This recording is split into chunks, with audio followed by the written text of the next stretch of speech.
Pour des soucis, tu t'inquiètes et t'ennuies, des stress infinis, tu ne sais quoi regarder, je t'invite.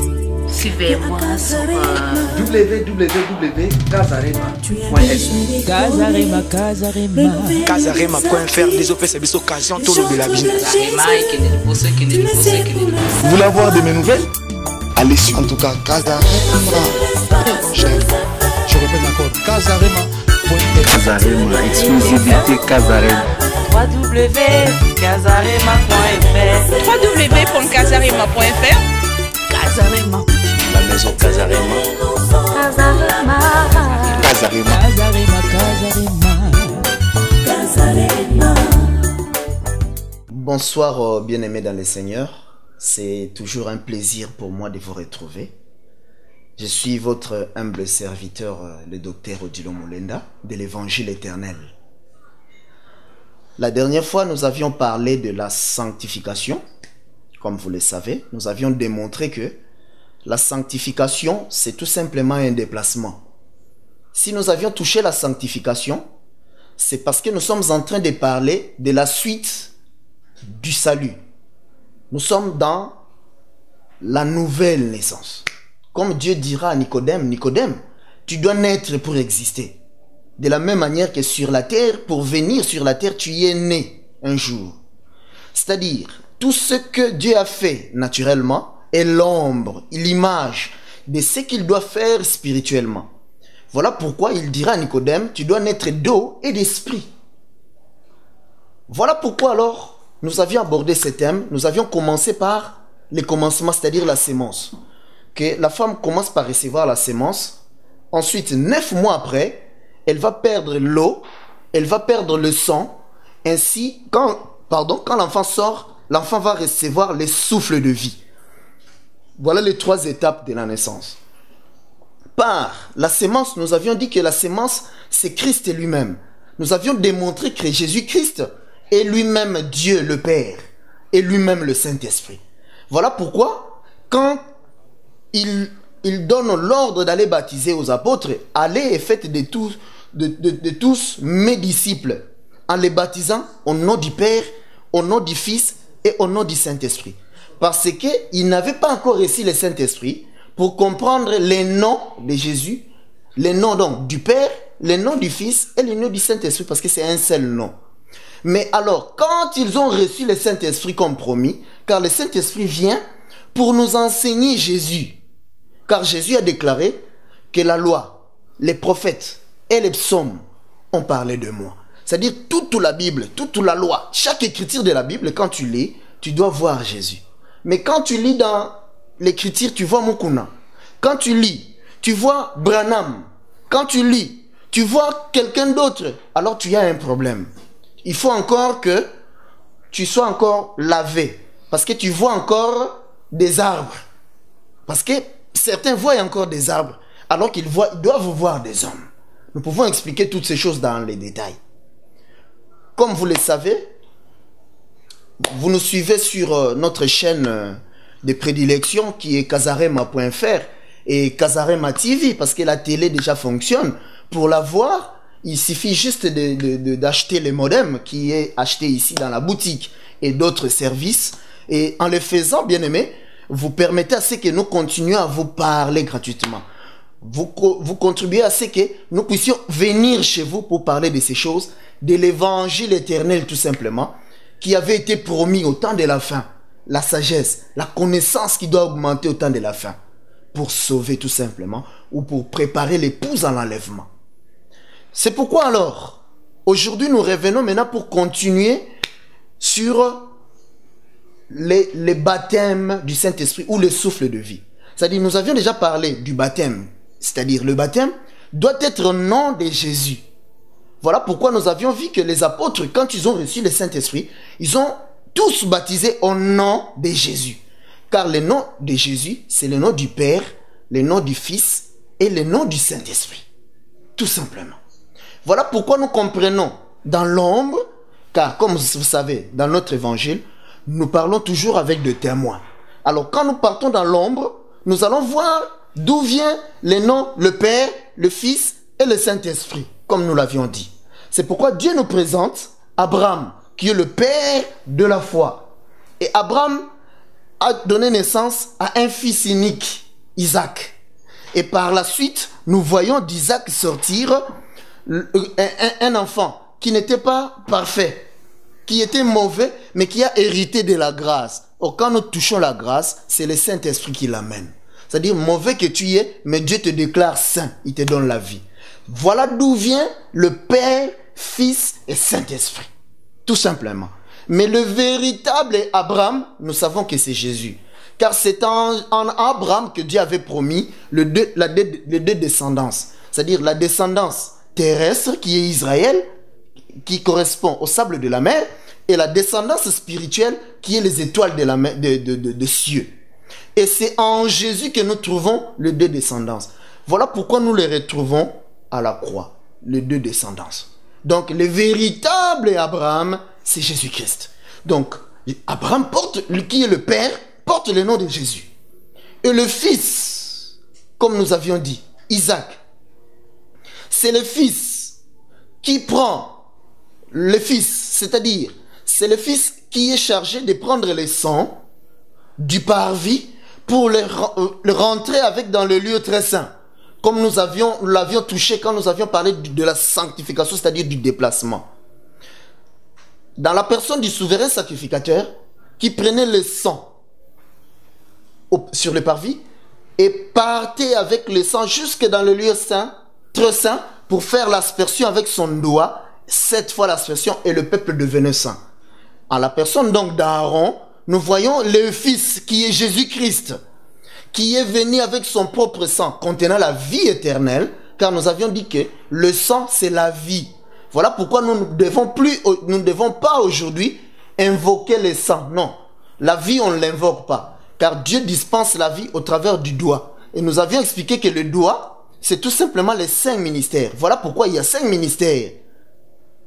C'est ce qui fait que quand vous voyez quelqu'un avec 6 doigts, il contredit la nature, la loi de Dieu. Et vous verrez que le 6e doigt ne sera pas fonctionnel. Et quand nous touchons justement les chiffres 6, ça va nous emmener trop loin. Dans la profondeur, nous allons voir aussi les chiffres 666 qui est lié à ça. Nous voyons aussi les chiffres de l'homme, car l'homme a été aussi créé le 6e jour. Et c'est pourquoi l'homme, de lui-même, dans le chiffre 6, il ne peut pas se sauver. Voilà pourquoi il doit accéder au 7e. C'est le chiffre 7 qui lui apporte la vie. Ces choses, nous aurons le temps de bien les décortiquer. Voilà pourquoi nous sommes en train justement de parler de la sanctification qui n'est que le déplacement, le changement de lieu. Si vous voulez alors que nous puissions rentrer dans des détails, parce qu'ici nous sommes limités, vous pouvez nous contacter, comme ça nous pourrions, au travers de vos questions, de vos suggestions, il faut à chaque fois réagir quand vous nous suivez. Comme ça, nous saurons comment vous aider à saisir justement cet enseignement. Car la connaissance a été promise et la connaissance est là. C'est-à-dire chaque chose que nous touchons a des profondeurs. Voilà pourquoi nous aurons aussi à parler de la politique et de la religion. Nous parlerons de toutes ces choses.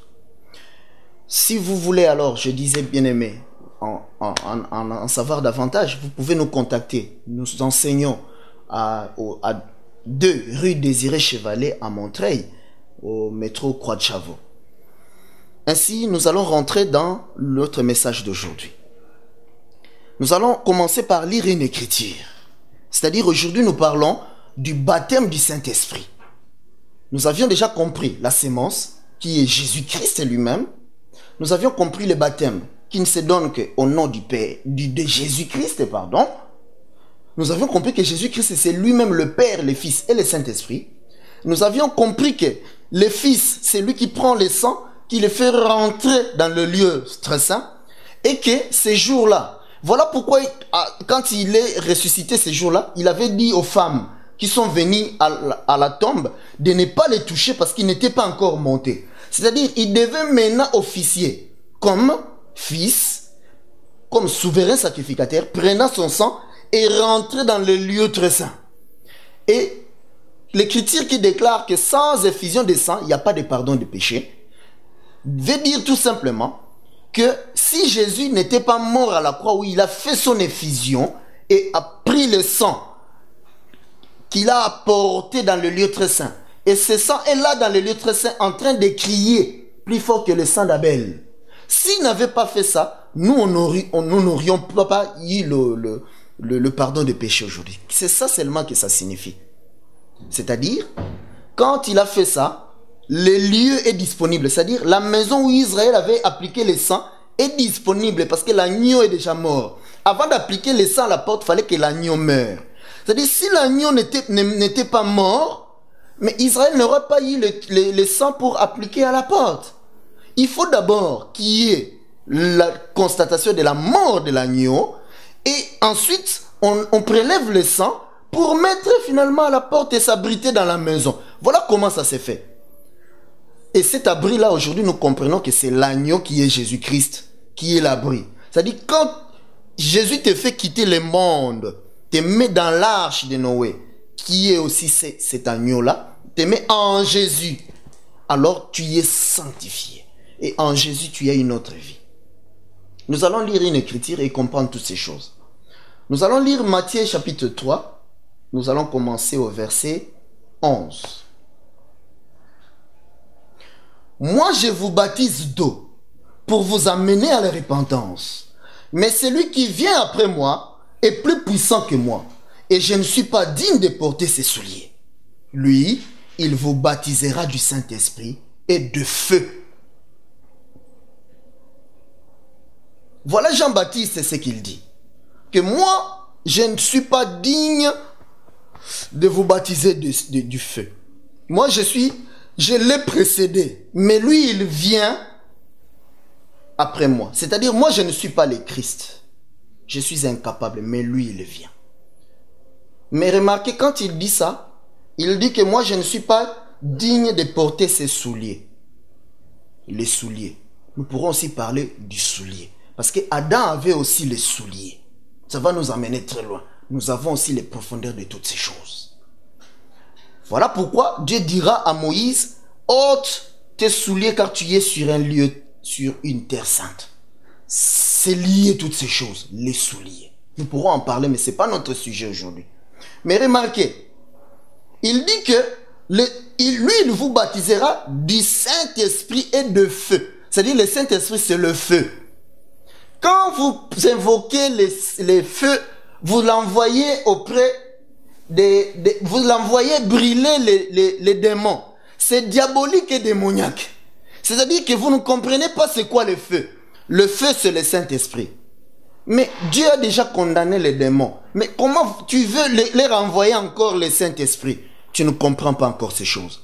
On ne lit pas les démons parce qu'ils ont encore la mission. Ils seront liés à la fin pour aller en enfer.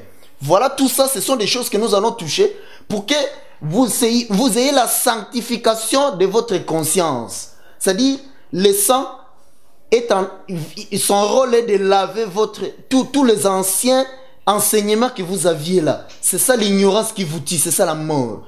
Pour que vous commencez maintenant à voir la façon de Dieu de raisonner. Nous allons y arriver. Et maintenant, regardez. Cela continue. Au verset, nous allons continuer au verset 13. Alors Jésus vint de la Galilée au Jourdain vers Jean pour être baptisé par lui. Mais Jean s'y opposait en disant, c'est moi qui ai besoin d'être baptisé par toi et tu viens à moi. Jésus lui répondit, laisse faire maintenant, car il est convenable que nous accomplissions ainsi tout ce qui est juste. Et Jean ne lui résista plus. Dès que Jésus y était baptisé, il sortit de l'eau. Et voici, les cieux s'ouvrirent. Et il vit l'Esprit de Dieu descendre comme une colombe et venir sur lui. Voilà les critiques que nous venons de lire. Ça vient encore nous rappeler la colombe. Rappelez-vous. Nous avions parlé de Noé. Après le déluge, il avait libéré les corbeaux. Si vous posez la question à tout le monde aujourd'hui, essayez de poser la question à tous ceux qui vous enseignent. Ils vont vous dire que les corbeaux, c'est les diables. Mais moi, je vais vous dire que non. les corbeaux n'est pas les diables. Les corbeaux, c'est Jésus-Christ. C'est le Saint-Esprit. Parce que nous avons la profondeur. Ce n'est pas notre sujet aujourd'hui. Parce que nous devons aussi dire qui est le corbeau et où le corbeau s'est posé. Car dans la nature, nous voyons que tout oiseau finit par se poser. Donc, il ne pouvait pas contredire la nature, le corbeau s'est posé. Nous pouvons dire aussi où il s'est posé. Mais ce n'est pas notre sujet aujourd'hui. Nous touchons plutôt la colombe. Noé libéra la colombe la première fois. La colombe est venue après d'avoir s'être promené sur les eaux. Comme l'esprit du commencement. L'esprit qui se mouvait sur les eaux. C'est la colombe, c'est l'esprit. Ça, c'est notre témoin. Parce que nous parlons avec des témoins. Parce que ce n'est pas nous qui devons vous enseigner. C'est Dieu qui a déjà mis l'enseignement au travers du témoin. La colombe a marché sur l'eau. Mais il n'a pas trouvé de place où poser ses pieds. Il est revenu sur l'arche. S'est posé sur l'arche. Parce que l'arche, en réalité, c'est tout un homme qui s'appelle Jésus-Christ.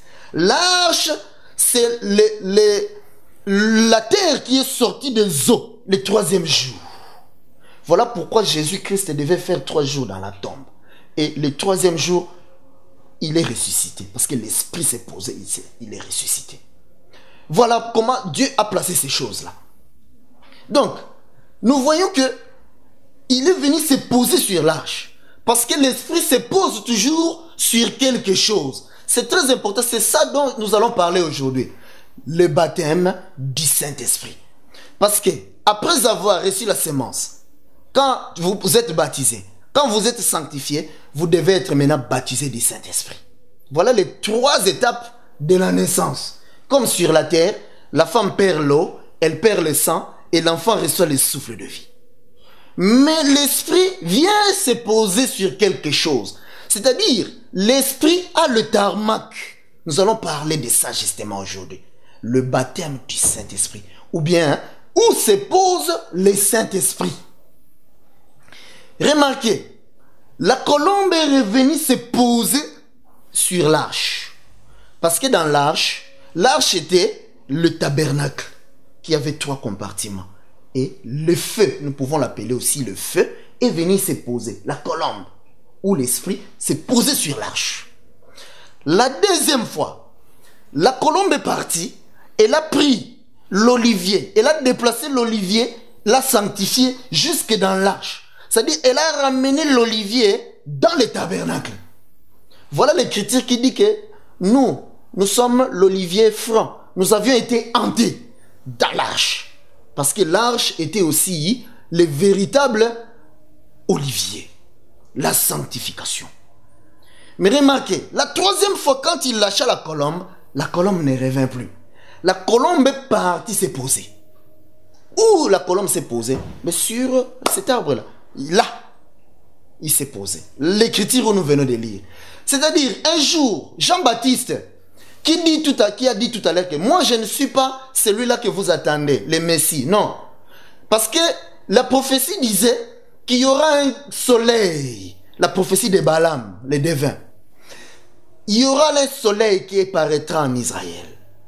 Alors quand le soleil dans la nature, avant que le soleil apparaisse le matin, nous avons d'abord l'aurore. L'aurore, c'est un éclairage qui éclaire la terre, mais qui n'est pas le soleil, qui n'est pas la lumière du soleil.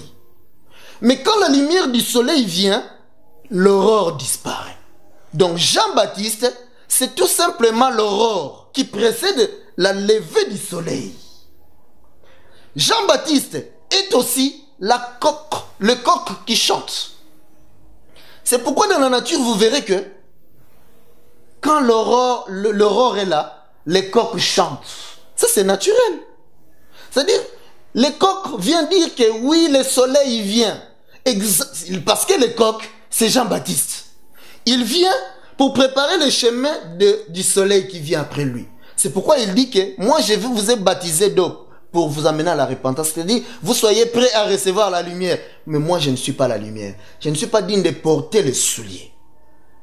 Mais maintenant, regardez. Quand Jésus maintenant est venu vers lui, lui qui avait la révélation, parce que nous avions dit que le baptême, il faut que ce soit celui qui vous apporte la révélation qui vous baptise. Jean-Baptiste avait la révélation de celui qui devait venir. On lui avait dit ça. Mais les Sanhédrin n'avaient pas la révélation. Noé aussi en son temps avait aussi la révélation de qui devait venir. Mais le monde n'avait pas la révélation. Voilà pourquoi tous ceux qui sont rentrés dans l'arche étaient baptisés en Noé, comme nous dit l'Élysée. Vous avez été baptisés par quelqu'un qui ne vous a pas apporté l'évangile éternel. Il vous a seulement lavé. Car la révélation, c'est ce que Dieu fait en ces moments-là. Car souvent, nous louons Dieu pour ce qu'il a fait avec Israël. Nous l'adorons pour les promesses qu'il a fait. Mais ce qu'il est en train de faire, nous l'ignorons. Et ce que Dieu fait, il les révèle qu'à un petit peuple. Alors, celui qui vous apporte la révélation, comme aujourd'hui, qui vous apporte l'évangile éternel, c'est lui, l'homme de Dieu, que vous devez appeler l'homme de Dieu. Et c'est lui qui doit vous baptiser. Ou bien c'est lui qui, lui, il mandate. Sinon, on vous lave, on ne vous transmet pas la vie. Et maintenant, regardez. Jésus vient vers Jean-Baptiste. Il n'est pas parti vers le Sanhédrin. Alors que le Sanhédrin, c'est eux qui avaient des synagogues où il y avait beaucoup de gens. Et il prêchait la loi de Moïse. Mais lui, il va vers Jean-Baptiste. Jean-Baptiste comprenant qui il est, il lui dit que, mais Seigneur, c'est moi qui dois venir vers toi pour que tu me baptises. Mais il ne savait pas que c'est lui qui détenait la révélation qui devait baptiser. Jésus lui dira, laisse les choses se faire telles qu'elles sont. Alors quand il prie, parce que c'était maintenant l'arbre, l'olivier, le véritable olivier. Quand l'olivier est sorti des eaux, c'était alors comme au commencement avec Noé, la colombe a en fait trouvé l'olivier, le lieu où il doit se poser. C'est pourquoi le ciel s'est ouvert. La colombe descendit et s'est posée sur Jésus-Christ. Remarquez, la première colombe s'était posée sur l'arche. La deuxième fois, il se pose sur l'olivier qui est Jésus-Christ. Ça veut dire que la colombe ne se pose pas n'importe où. Non, il se pose seulement sur l'arche ou bien sur l'olivier. Ça, c'est très important. C'est pas étonnant que notre bien-aimé Moïse, quand il est parti à la montagne, il a vu un buisson avec un feu qui s'est posé sur lui. Moïse ne comprenait pas ces choses. Et avec une voix qui sort du buisson, nous pouvons décortiquer aussi ces choses et rester des mois et des mois à en parler. Un feu qui parle ou un arbre qui parle. Remarquez, là-bas aussi, le feu s'est posé sur un arbre. Parce que le feu se pose toujours sur un arbre. Le feu a toujours un endroit où s'est posé. Voilà. Il faut que vous sachiez cette chose-là. Et nous allons expliquer c'est quoi l'arbre, c'est quoi le lieu où la colombe se pose, où le feu se pose, où l'Esprit Saint se pose. Remarquez, les que nous connaissons bien, les Romains, ils faisaient les aumônes, ils faisaient de bonnes choses. Mais Dieu trouva que non, ça ne suffisait pas pour que le Saint-Esprit se pose. Il lui dira, envoie les gens chercher Pierre. Parce que Pierre avait la clé du royaume. Quand Pierre vint, Corneille lui dira, nous écoutons. Quand Paul a commencé à parler, la parole a été reçue par tous ceux qui entendaient Paul. L'Esprit est venu se poser. C'est-à-dire, l'Esprit ne se pose que sur la parole. C'est ça le tarmac du Saint-Esprit. Le Saint-Esprit ne se pose jamais, jamais, jamais ailleurs. Si vous avez le contraire, venez me montrer. Parce que l'arche de Noé, c'était la parole. L'arche, c'était la révélation que Dieu avait donnée à Noé. Noé, je vais détruire, mais toi construis l'arche. C'est-à-dire, c'était dans la pensée de Dieu. Noé n'a fait que matérialiser la parole de Dieu. Voilà pourquoi la colombe s'est posée sur la parole de Dieu, la révélation. Pareil, en Égypte, la maison d'Israël où ils avaient mis le sang, c'était la révélation que Dieu avait donnée à Moïse ce jour-là. Cette nuit même, celui qui ne sera pas abrité par les sangs, il connaîtra la mort. C'était pour cet instant-là, la révélation de l'heure. La nourriture au temps convenable. C'est pas la nourriture d'hier. Voilà. Le Saint-Esprit est venu aussi se poser. Parce que le matin, quand le soleil est apparu, ils sont partis. Et le soleil, c'était le feu qui est venu se poser sur cette maison-là. Ils ont quitté l'Égypte. Ça se passe toujours comme ça.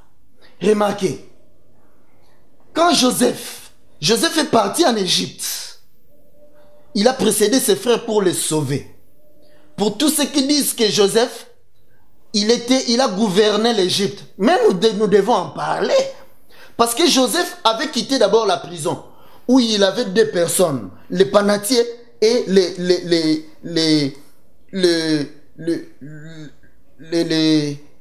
celui qui donnait le vin à Pharaon. Donc c'est-à-dire nous avons le pain et le vin, comme les deux personnes à la croix de Jésus-Christ.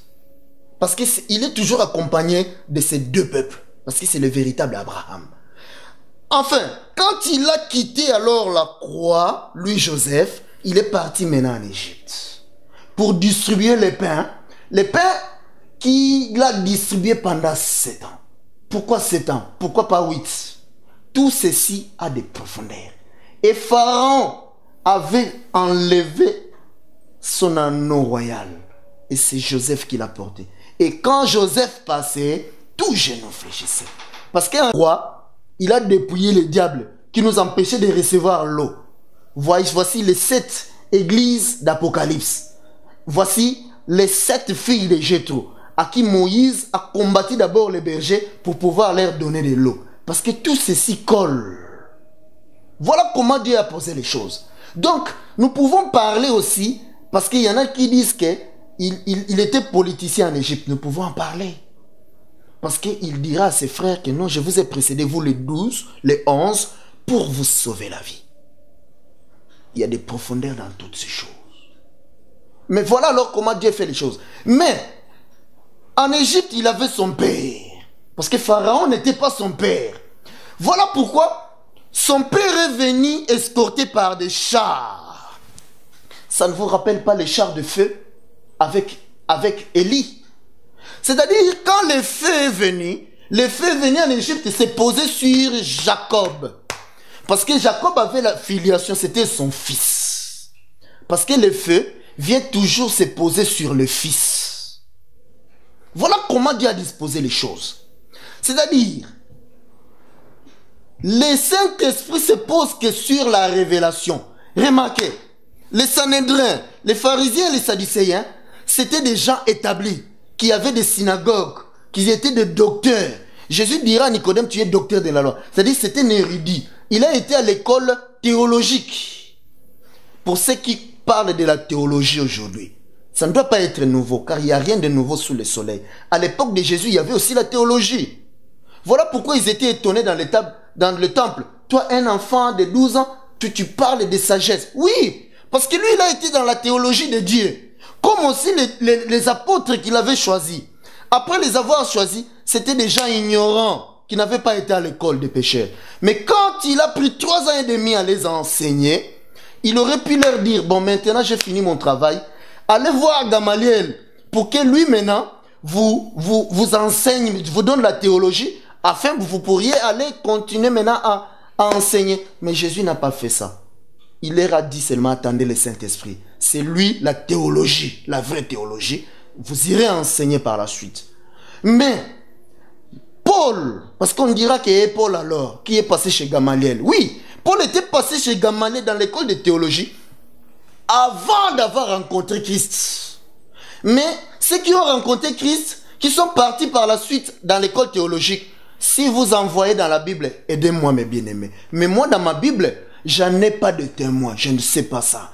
C'est pourquoi vous verrez que les théologiens, ils sont très forts dans les étymologies des mots, mais ils n'ont pas la révélation. Voilà comment Dieu pose les choses. C'est pourquoi, quand l'épouse de Christ est née, lorsque Christ est mort, l'opération qui s'est projetée dans l'ombre, c'est-à-dire Adam Dieu est venu, l'avait fait endormir, tuer, pour faire l'opération sortir l'os, pour former Ève. Dans la réalité, maintenant, nous voyons Jésus-Christ est le second Adam, mort. Dieu venir maintenant faire l'opération au travers du soldat romain qui est venu lui percer les côtes. Nous avions vu alors l'eau et le sang sortir, les deux étapes de la naissance. Il restait alors le baptême de feu ou le baptême du Saint-Esprit. Voilà pourquoi Jésus leur dira, ne bougez pas, vous restez là. Jusqu'au 50e jour, nous devons en parler aussi. Le jubilé. Et ce jour-là, le Saint-Esprit viendra. C'est-à-dire vous serez baptisés du Saint-Esprit. Et nous avions vu que quand le Saint-Esprit alors est venu, ils sont sortis, ils ont commencé à enseigner. Ils ne sont pas partis voir Gamaliel. Mais regardez, avant qu'il leur donne la promesse du Saint-Esprit, les apôtres, il a pris d'abord le temps d'en mettre la parole en eux. Parce que sans aéroport, le Saint-Esprit ne peut jamais, jamais, jamais descendre. Tu auras un esprit, oui, nous disons Amen. Mais tu auras l'esprit qui ne se pose jamais sur le tarmac, le vrai. Tu auras l'esprit qui se pose sur le sable. Tu auras l'esprit qui se pose sur le pierre. Tu auras l'esprit qui se pose n'importe où. Mais l'Esprit Saint que moi je connais, l'Esprit Saint que les apôtres ont prêché, ne se pose que sur la parole. Voilà pourquoi les gens s'étonnent. Mais comment, chez Corneille, ils n'étaient pas baptisés d'eau, mais ils ont reçu le Saint-Esprit. L'essentiel est que les tarmacs étaient déjà prêts. Pour Pierre a parlé, il a déposé la parole, la sémence, le tarmac. Le Saint-Esprit est venu se poser. Parce que le Saint-Esprit ne se pose que sur la parole. C'est sur la révélation de l'heure, de ce que Dieu est en train de faire en ce moment-là. Voilà pourquoi le Saint-Esprit n'est pas parti se poser sur le Sanhédrin, cette organisation des pasteurs, où il y a des pharisiens qui disent une chose, qui sont contredits par les Sadducéens. Le Saint-Esprit n'a pas été les voir. On dira que le Saint-Esprit est injuste, parce que c'est eux qui tenaient les synagogues. Non, le Saint-Esprit n'est pas injuste. C'est pourquoi Jésus-Christ avait dit, je te loue, Père, de ce que tu as caché les choses aux sages, aux intelligents. Tu les as révélés aux enfants. Qui étaient les sages et les intelligents à l'époque de Jésus? C'était les Gamaliel.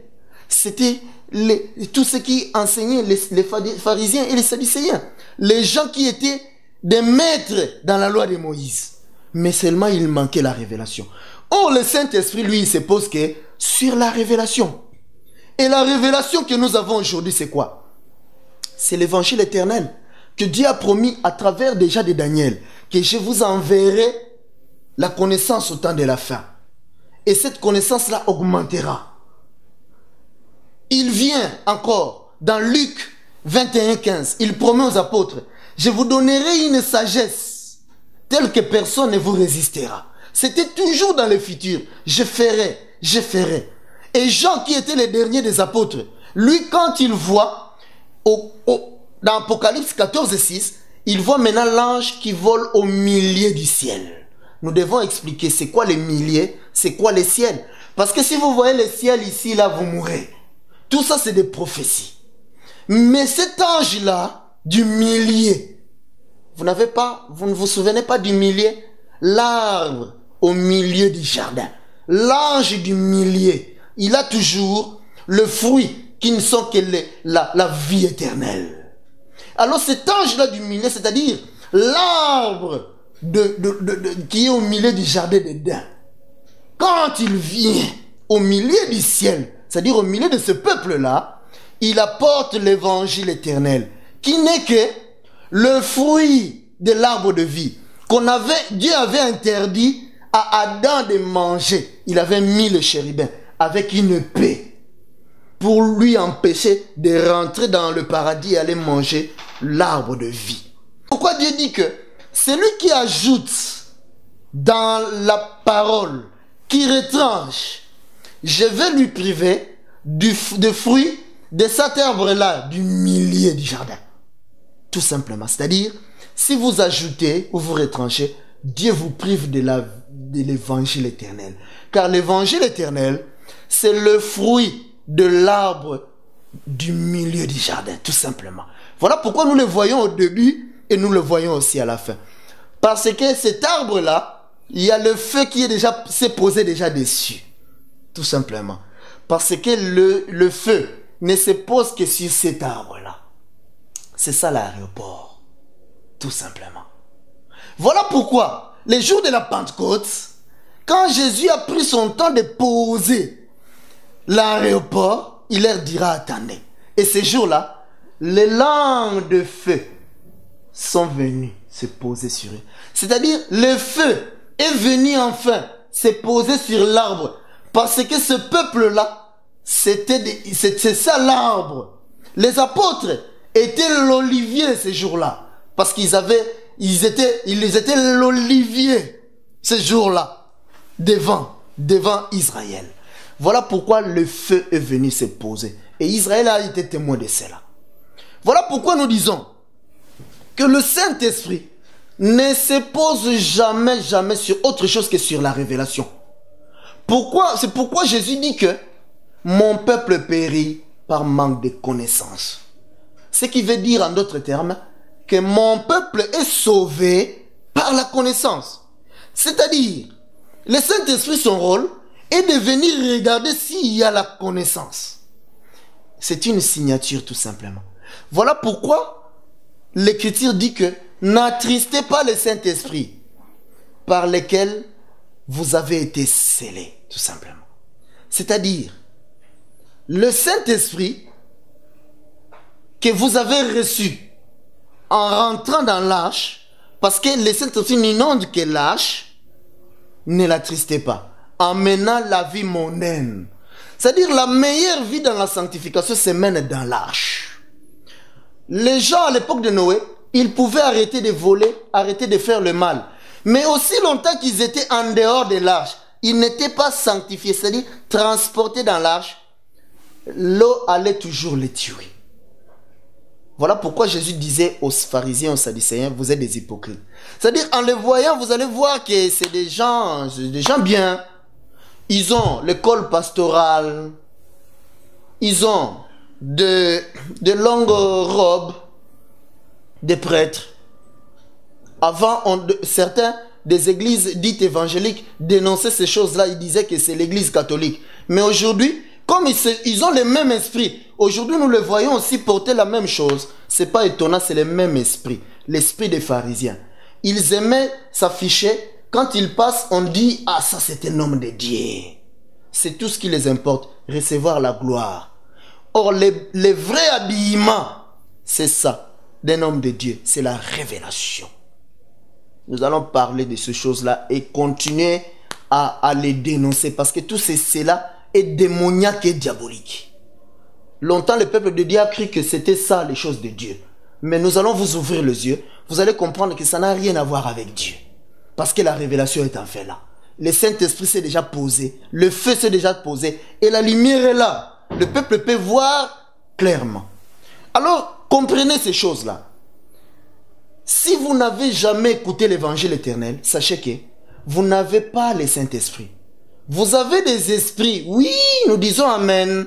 Parce qu'il y a des multitudes d'esprits. Remarquez, il y a un jour, Dieu était en train de se demander qui va séduire pour moi Akab pour que je le tue. Parce que le Dieu, il est le tueur. La prophétie disait que Akab devait mourir. Dieu demandait qui enverrai-je? Et un esprit de mensonge est venu se présenter devant Dieu. Lui dire, envoie-moi. Il est venu proposer ses services. Parce que les démons aussi sont sous les ordres de Dieu. Dieu lui dira, comment tu vas faire? Il lui dira, je vais rentrer dans les prophètes d'Akab, ils vont prophétiser les mensonges. Dieu a jugé que oui, c'était une proposition bonne. Alors va. L'esprit est parti rentrer dans les 400 prophètes d'Akab. Ils ont prophétisé les mensonges. Ça veut dire que la prophétie, prophétiser, ne vient pas seulement du Saint-Esprit. Non. Ne croyez pas parce que vous prophétisez, alors c'est le Saint-Esprit. Non. Nous allons voir toutes ces choses dans les détails.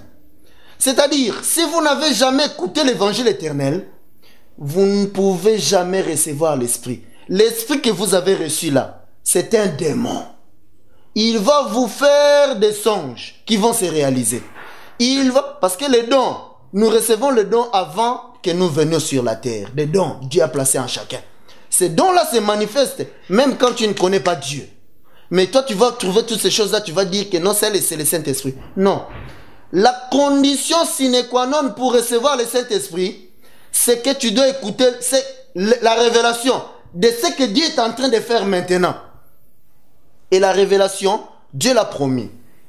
L'évangile éternel. Mais comment veux-tu me dire que tu as reçu l'évangile éternel et tu as reçu le Saint-Esprit, mais tu ne connais même pas, tu n'as jamais même entendu ce nom-là, évangile éternel.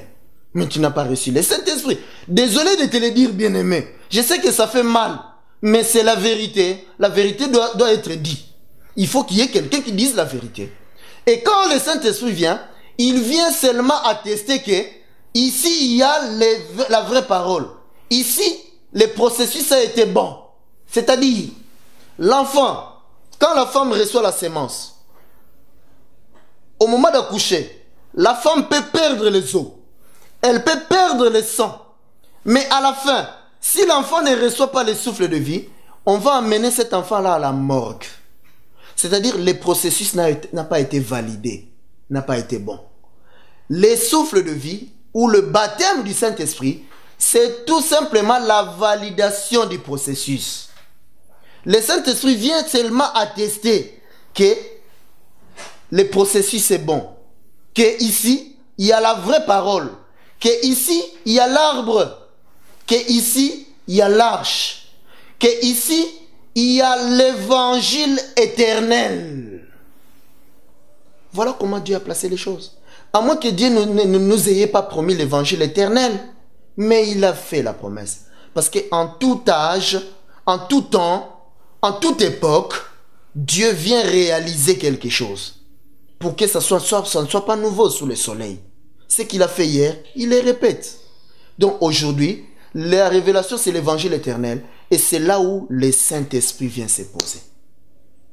Voilà, nous comprenons ces choses. Nous pensons avoir apporté de l'éclaircissement à propos justement de la naissance. C'est-à-dire, c'est à vous de vous examiner pour regarder si le processus a été respecté.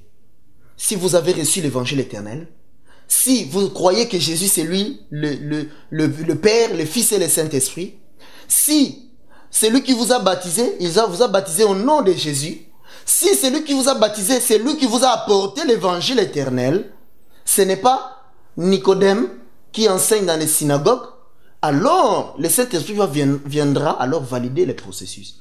Mais sinon, l'autre esprit viendra valider. Tu vas manifester aussi des dons. Tu vas dire aux gens que non, moi je vois que c'est ton père qui t'a fait le mal. Alors que l'Écriture dit que, enfant, honore ton père et ta mère. Mais toi, tu vas prophétiser soi-disant que tu vas dire que c'est le père, ton père qui te fait mal, pour mettre la haine entre l'enfant et le père. Et tu vas dire que c'est le Saint-Esprit. Je suis désolé, c'est des démons. Tu prophétises, oui, mais c'est des démons. Nous allons décortiquer des dons, ça viendra. Comme ça, nous saurons comment est le don de Dieu. Parce que l'autre n'est que l'imitateur. Tous les dons du Saint-Esprit, il les imite aussi. Je crois que nous allons entendre tout simplement vos suggestions, vos questions surtout, pour vous positionner. Parce que nous avions parlé de toutes ces choses. Ça fait un moment. Nous avions dit, dénoncer aussi, appeler les saints. Nous avions dénoncé beaucoup de choses. Nous attendons alors vos questions. Que Dieu vous bénisse. Casarema.fr est là pour votre production, distribution, management, filmage, réalisation de vos clips, concerts, séminaires, baptême, croisades, mariage, un service de professionnels présent uniquement pour vous satisfaire. Casarema est là aussi pour l'autoring de vos DVD, services traiteurs compris, photos, plus location de salles, enregistrement de vos émissions. Tout cela se passe sur Casarema.fr. Casarema, en tout cas, moi, j'aime.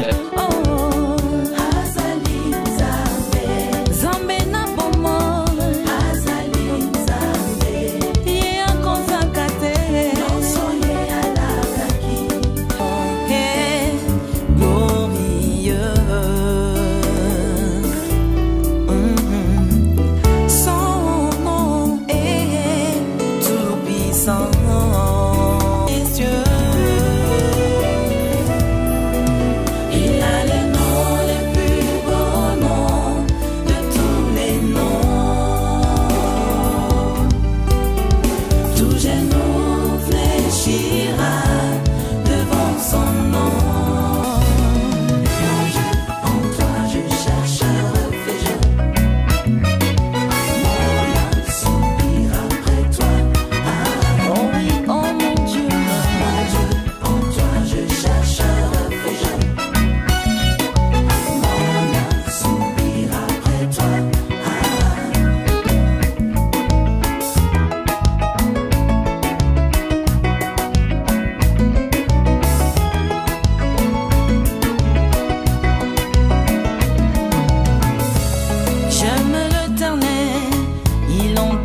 éternel.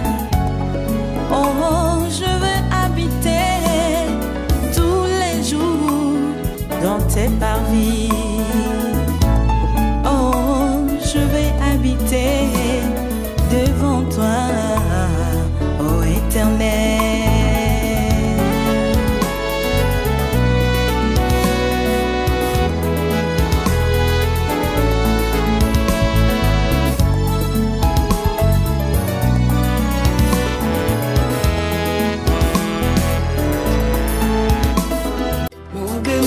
Makasi pokwa ekomi kolo alingi kokende baye koliri na moto na miterema babondelie kolokole kate nzela ekomi mabe mingi yawe yaka koperema na motema ngai oyo lendisa ngai na liloba oyo pesa mpiko ya kosalela yo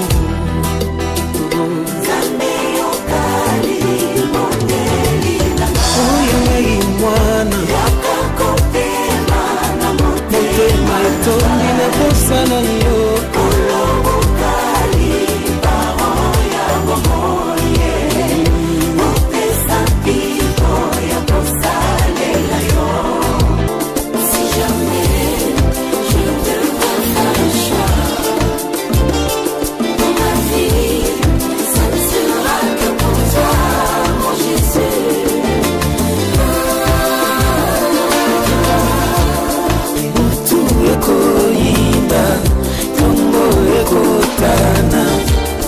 aina kotika te kutatola bolamu na yo yongo ya bolingo na yo ekosila te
Un jour dans le palais royal. Yokan Tenko. Un jour dans le palais royal.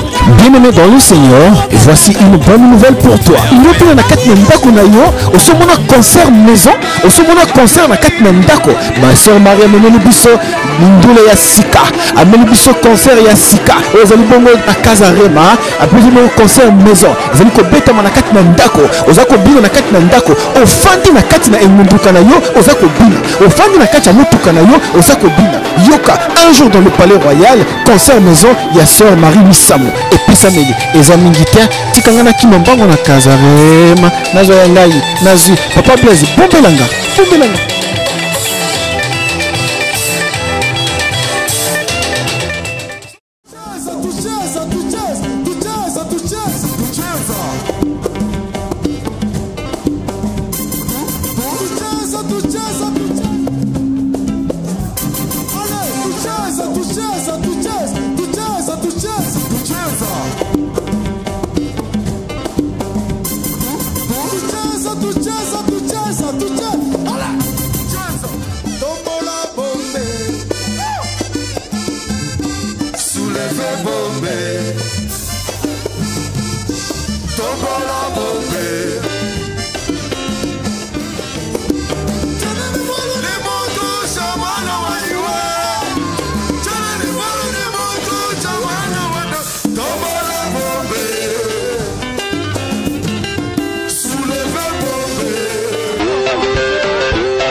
Balaka diplôme, banana bango batanga kate.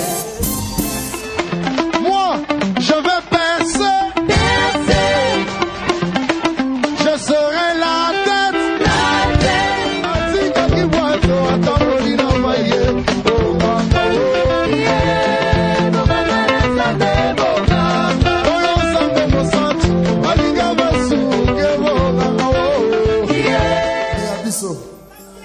Depuis toye baye, tala biso ko bonga, tala biso ko bala, tala biso ko bota.